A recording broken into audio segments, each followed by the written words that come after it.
Hey there, I'm E-Train. This summer, I'm reading aloud picture books to celebrate their beauty. And today, I'm reading aloud Good Morning Sunshine, the Joey Moss story by Lorna Schultz Nicholson, illustrated by Alice Carter. Let's take a peek inside and discover what makes this story so beautiful. Joey Moss loved making people smile. He made people smile when he played the tambourine. I've got mine right here too. He made people smile when he sang, "Oh, Canada," with his hand across his heart. And he made people smile when he danced to the song, La Bamba. But most of all, Joey Moss made people smile just by being himself. Joseph Joey Neil Moss was born on September 25th, 1963, in Edmonton, Alberta, Canada. When Joey was born, he had 7 brothers and 4 sisters. He was the 12th child for Sophie and Lloyd Moss. That's a lot of kids. When his parents brought Joey home from the hospital, they knew there was something different about him. He was born with Down syndrome. Down syndrome is a genetic disorder, and Joey was born with an extra chromosome in his DNA. This meant that Joey might have delays in development and learn differently.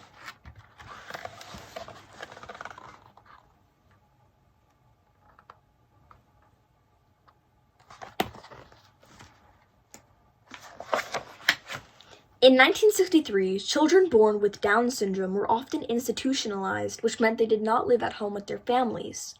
Parents were told their child would be a burden. But Joey's parents didn't listen. They kept him at home and treated him like all his siblings. At dinner time, his mother would quickly rattle off their names: Mervyn, Terry, Patty, Mickey, Timmy, Mark, Susie, Barbie, Vicky, Freddie, Joey. And 5 years later, Stephen was born, making 13 children total. Wow. There you can see pictures of all the kids. The Moss family led a humble but happy life. They loved music and even had their own band called the Alaska Highway Birthquakes. Everyone played musical instruments and sang. Mr. Moss thought that his family could be like the Von Trapp family in The Sound of Music. Great movie. The family traveled to performances in an old bus that had been fixed up. The back of the bus was filled with saxophones, trumpets, drums, accordions, a bass fiddle, and sometimes even a piano. They mostly played in small-town community halls and event centers. At the age of 3, Joey had his performance debut. Before Joey went on stage, his father handed him a tambourine. Once Joey heard the music, he danced and shook his tambourine. The crowd applauded enthusiastically, and from then on, Joey loved performing and making people smile. Eventually, as the older children graduated and moved away from home, the family stopped touring. What a fun family, am I right?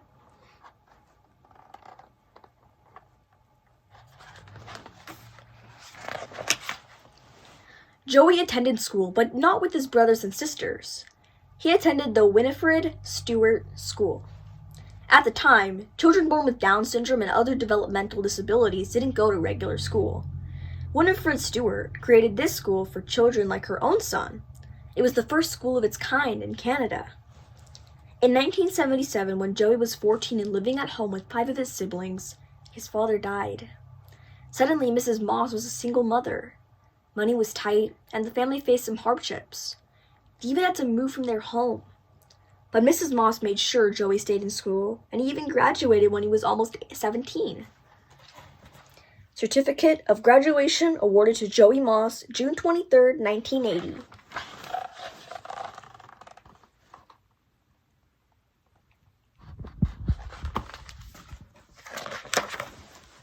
After graduating, Joey started working at the local bottle depot, sorting the bottles and cans people brought in for recycling. Joey was glad to have a job, but it wasn't much fun, and it wasn't easy for him to get to the depot. Joey had to catch several buses. He did this all on his own by memorizing the bus numbers. Joey worked at the depot for several years. That doesn't sound like fun. And a whole lot of work, too.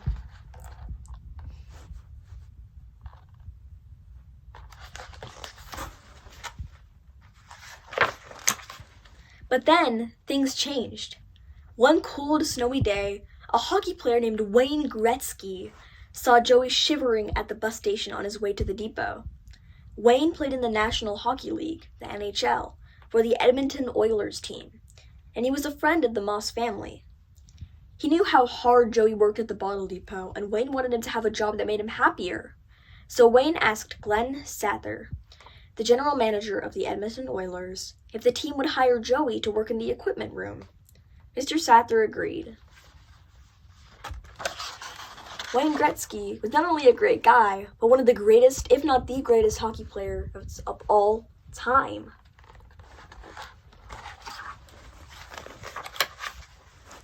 Joey started working with the Edmonton Oilers during the 1984-1985 NHL season as a dressing room attendant. He folded towels, vacuumed, and cleaned the dressing room, filled water bottles as well, and carried the players' sticks to the bench. Joey prided himself on being a good worker. The players and staff liked him, but not everyone was kind at first. Once, as Joey was pulling towels out of the dryer, he heard people talking about him, saying hurtful things. Hearing their words, Joey got angry. "I'm not stupid," he said, standing up for himself. He knew it was important to speak up. It's great to see Joey happy and taking pride in who he is.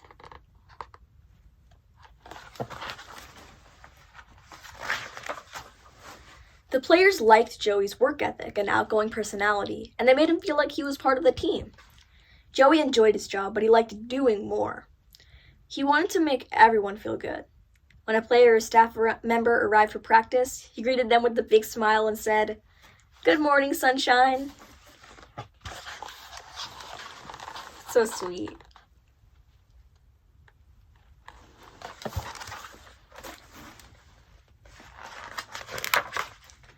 Joey worked hard, but he also had fun. Joey loved wrestling on television, and he would often pretend wrestle with the players. They even got him a real wrestling belt to keep in the dressing room. Whoever won the pretend match earned the belt. An NHL season is long, with many practices and games. Joey's playful jokes and cheerful personality helped keep team spirits up. If a new player joined the team, Joey wrestled against him as part of his welcome to the club. What a fun guy.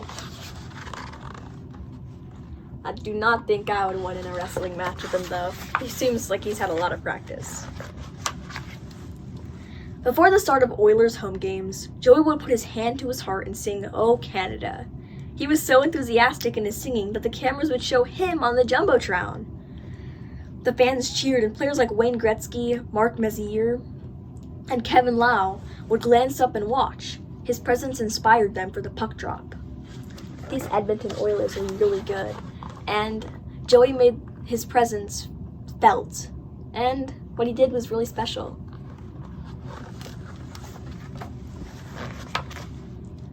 Joey did such a good job with the Oilers that in 1986, the Canadian Football League, CFL, Edmonton team asked him to work there too. Because Joey worked for both teams, he was often seen at events. Joey became a famous face in Edmonton. When he walked down the street, cars would honk, and people would shout out, "Hey, there's Joey Moss!" In restaurants, he was asked to sign autographs. Joey Moss. And you can also see cars honking for him.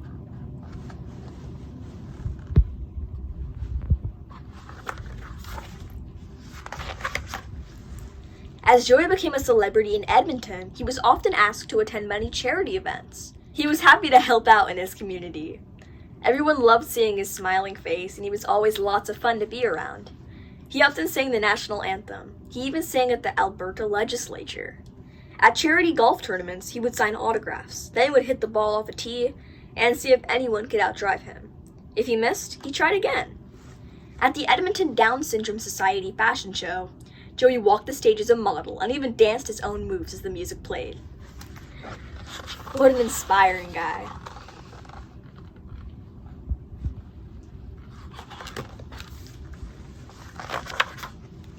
Like everyone else, Joey enjoyed his birthday, and when he turned 50, he had several parties to celebrate. One very special party was hosted by the Oilers. It took place in the backyard of Ryan Smith, who was an assistant captain of the Oilers at that time. A real wrestling ring was set up, and pro wrestlers came. When Joey was called to the ring to wrestle one of the pros, he wore an orange cape and a blue wrestling mask.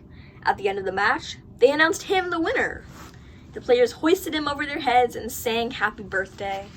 Oh, that is so awesome.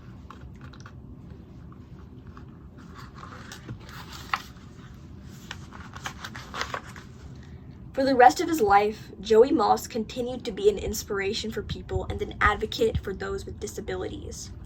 Just by being himself, Joey showed the world that everyone can be a force for good, active in their community, and a positive role model. I want to be like Joey Moss when I grow up. What about you?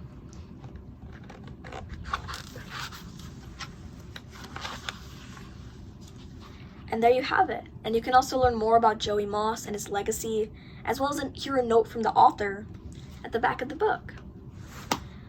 I love this story so much, and I really enjoyed learning about the story of Joey Moss. I bet you did as well. So what are you waiting for? Go get a copy of this book for your kids, and you as well. You will love it so much. Bye!